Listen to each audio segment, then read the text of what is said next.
Good to see you again. Yeah. The last time I was here, I wanted to tell you that I learned to manifest, or I should say, your teachings became real when I started to meditate. And Because meditation puts you in the receptive mode. Simply said. yeah. And I feel like the more I meditate, the more it's almost like the aperture opens, allowing more light in, maybe? Yes. We want to put another explanation in it, and that is the more you meditate, and we don't mean hours and hours every day, we mean 15 minutes every day. The more you meditate, the more you get out ahead of things vibrationally. The more often you find this receptive mode rather than this one. This one where everybody's acting, everybody's talking, everybody's squabbling, everybody's paying attention to what everybody else is doing. In other words, politics is there, so much of life is there. But meditation puts you there, at least for a little while. Mm-hmm. Yeah, and so I've been getting more and more excited about life because your inner being is excited about your life. Your inner being is excited about your life, and when you're in the receptive mode of how your inner being is viewing your life, ooh. See, I'm not even afraid of step one anymore. When I'm worried or something, I don't care because I know I can go to sleep and wake up and the answer will be there. So for those of you who are new enough, step one is you ask. Step two is source answers. That's that vortex stuff we were talking about. Step three is you get into the receptive mode. Step four is you become a master at that by meditating every day. And step five is you're not mad at yourself when you're back in contrast, because you understand that the contrast is what puts the stuff in the vortex. So now you've got it all figured out. Yeah. Well, for me at this point, it's sort of about fine-tuning because, like everybody, I'm worried about, well, I shouldn't say worried. I'm concerned about... Shouldn't say like everybody either. Well, okay. Like a lot of people, I'm concerned about, normal stuff like money and all of that. But I have found that since I feel like... We're just going to harass you a little bit. Concerned is what? Concerned is a departure from your inner being. A little bit of a lack of faith, maybe, yeah. I guess. Well, you can call it whatever you want. It's just attention to the opposite of what you want. It's much more simple. We could call it lack of faith or lack of clarity. It's just attention to the opposite of what you want for a minute, for the moment that you're feeling it. But as my perceptions have sort of opened, for instance, after I was in the hot seat the last time I was here, I saw an aura for the first time, and I haven't seen one since, and it was yours. Yeah. And it was like, oh my gosh, I never thought I would see an aura, and there it is. And it was very exciting because I want to expand my perception as much as I should. So let's talk about that. So we've just been talking about how you're turning vibrations to thoughts and thoughts to things, yes? So in that receptive mode, you saw energy that you translated into something that looked sort of tangible to you. The aura that you saw was something that you usually don't see because in the receptive mode, you were doing a better job of translating. Recently, this is an example that we've been using a lot lately. We were visiting with a woman who said, I want $100,000 so that I can travel. And it was clear that she meant that once the $100,000 got there, then she would begin the journey. And we wanted her to understand that she had long begun the journey even before the $100,000 would get there. Yeah. In other words, you're always on that journey. You're always in the state of becoming. And so the contrast is part of the journey, and the developing of the vortex is part of the journey, and the getting to the receptive mode is part of the journey, and then the receiving of this idea and this idea and this idea and this idea that leads to this. So... Well, so that's where the question comes in. Yes. The question is this, all right, I perceived an aura, yours. Now, I've had other experiences that I would call maybe paranormal, and my question is... Stop calling it paranormal. This is really going to help you, because the recognition that in the receptive mode you had a different experience than you usually have is really good evidence that you... Number one, can find the receptive mode, and number two, can recognize it when you find it, and number three, you're able to translate things into different things when you're in the receptive mode. So when you call it paranormal or out of the ordinary, or when you call it a miracle, or when you call it unbelievable or amazing, what you're emphasizing is, I'm not usually in that mode, and so I usually don't see those things.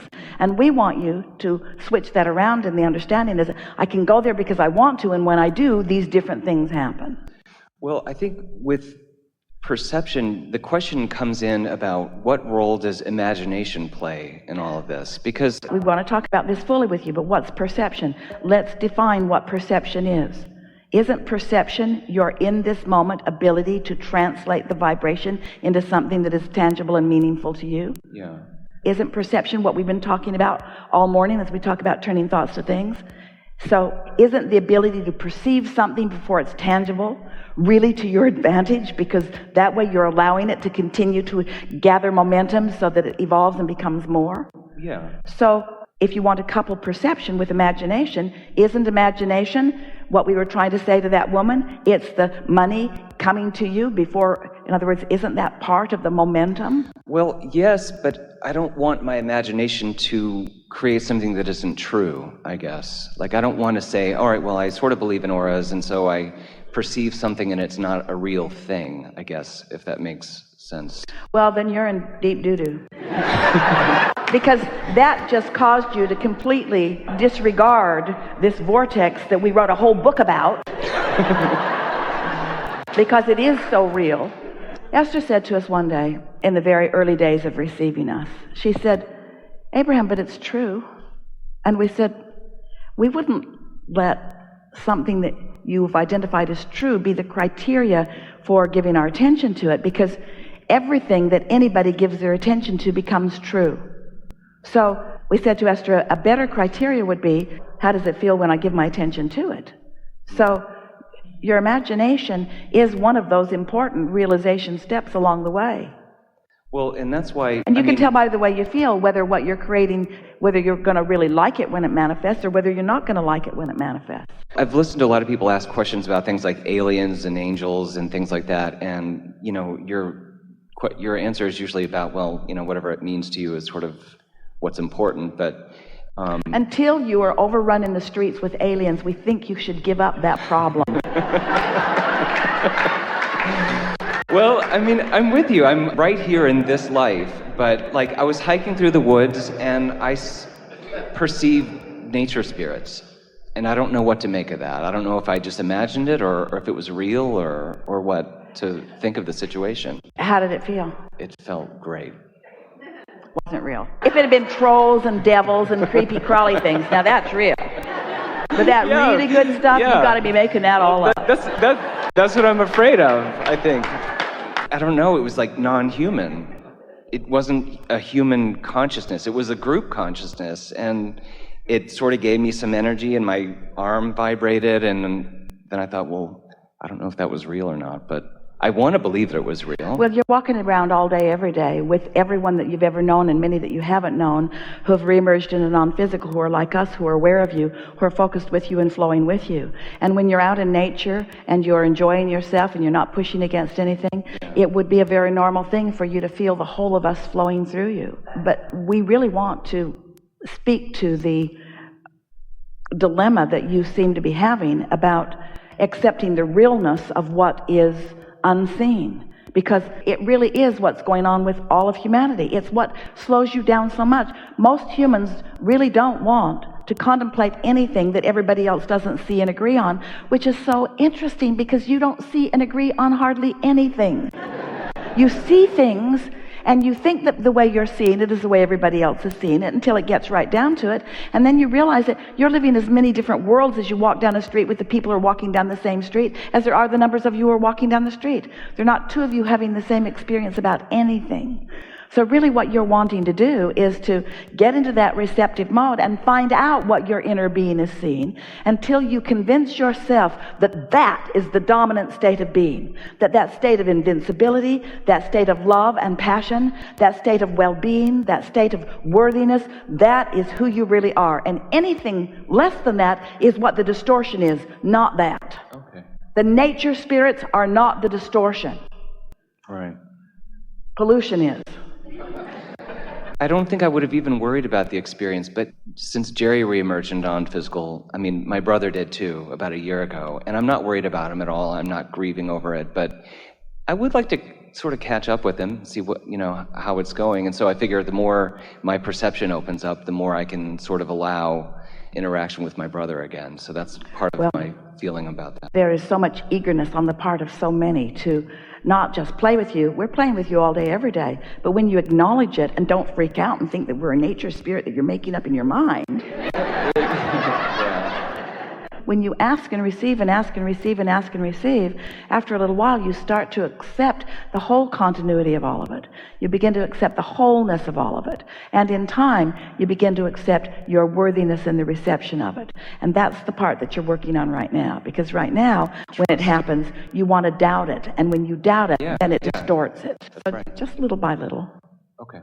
Just the existence. Now, some, when they are in a room like this with Esther flowing the consciousness of Abraham, some don't understand what's happening. Some don't believe it. There's great debate out there in the airwaves about the realness of what's going on here. As far as Esther is concerned, from her point of view, it's something that she's writing about as she's sort of focus wheeling and getting ready to come and stand here and allow Abraham to flow. From her point of view, the bigness of this and the amazement of this and the awesomeness of this and the flow of this and the ease of this and the knowing of this and the love of this. In other words, she's reached the place where it doesn't matter to her what one other person or all other people on the planet are understanding or not understanding about it, because it is what it is to Esther. And so as she's moving around in her own experience, because her own experience is somewhat different from this, because you add to the flow of this, you add to the call of this, you add to the momentum of this. So when Esther's having an Abraham experience, it is this free flowing awesome experience that doesn't allow for one iota of doubt anywhere in Esther's consciousness. The experience of it, 30 something years of standing before you for hour after hour after hour and having the streaming of consciousness, Esther has no doubt about this. But from time to time, she doubts her ability to tune into the frequency when she reads an email that makes her mad. Because she knows that she is diverging from what her inner being is. And she would say to Jerry from time to time, I think I should just go get Abraham, and that you should just be married to Abraham, and that you and Abraham can just walk around together, and you can just live. And Jerry said, it wouldn't be nearly as much fun. And Esther took that to mean, I like you pretty much, let's see how it goes a little longer. And so just trust and care about the way you feel and care about the receptive mode, care about feeling good more than all other things put together, and then do your evaluation. But if you're not feeling good and things are manifesting and you're doing your evaluation from this squabbling point of view, you're not ever going to realize who you really are. And your brother and Jerry and all of us are meeting you in this good feeling receptive mode, you see. Yeah? I see auras and nature spirits. There, I said it. Okay.